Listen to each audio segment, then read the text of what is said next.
माँ बाप की सरकारी नौकरी तो बच्चों को आरक्षण क्यों? सुप्रीम कोर्ट ने सवाल उठा दिया।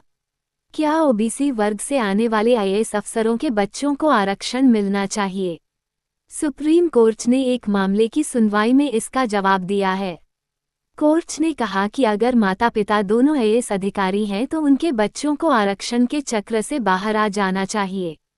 सुप्रीम कोर्ट ने सवाल उठाया है कि आरक्षण की मदद से पढ़ाई करके अच्छी आर्थिक स्थिति हासिल करने वाले लोगों के बच्चों को आरक्षण क्यों मिलना चाहिए। कोर्ट ने कहा कि माता पिता दोनों आईएएस अधिकारी हैं। ऐसे में अगर उनके बच्चे भी रिजर्वेशन मांगते रहेंगे तो हम आरक्षण के इस चक्कर से कभी बाहर नहीं निकल पाएंगे। यह एक ऐसी बात है जिस पर हमें सोचना होगा। कम्युनिटी के एक कैंडिडेट से जुड़ा है।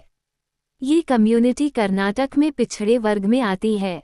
बताया गया कि कुरुबा कैंडिडेट को क्रीमी लेयर मानकर रिजर्वेशन का लाभ नहीं दिया गया क्योंकि उनके माता पिता सरकारी कर्मचारी थे।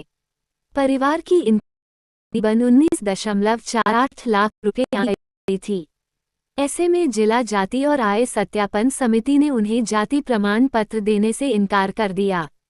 सुप्रीम कोर्ट ने क्या कहा?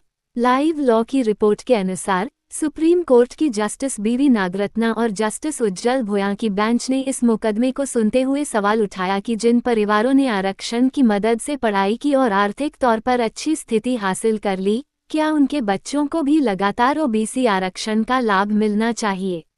जस्टिस नागरत्ना ने कहा, अगर माँ बाप दोनों आईएएस अधिकारी हैं तो उनके बच्चों को रिजर्वेशन क्यों चाहिए? पढ़ाई और फाइनेंशियली मजबूत होने पर सोशल मोबिलिटी आती है, यानी उनकी सामाजिक हालत बेहतर होती है।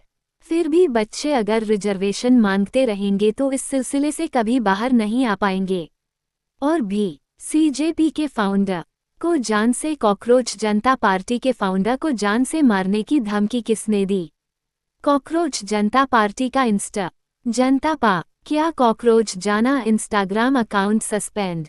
जज ने कहा कि ऐसी बातों पर भी हमें सोचना होगा। माँ पिता को आरक्षण मिला, उन्होंने पढ़ाई की, अच्छी नौकरी पाई, अब अच्छी कमाई भी कर रहे हैं। उनके बच्चे भी अब आरक्षण चाहते हैं। आखिर इसका फायदा क्या है?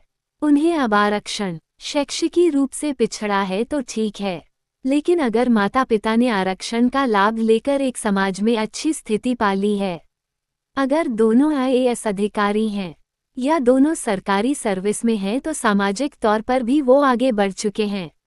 अगर ऐसे लोग भी रिजर्वेशन से बाहर किए जाने पर सवाल उठा रहे हैं तो हमें इस पर सोचना होगा। हालांकि ये सारी बातें सुनवाई के दौरान जज का ऑरल ऑब्जर्वेशन था, यानी कोर्ट ने इसे लेकर कोई अंतिम फैसला या नया नियम नहीं बनाया है।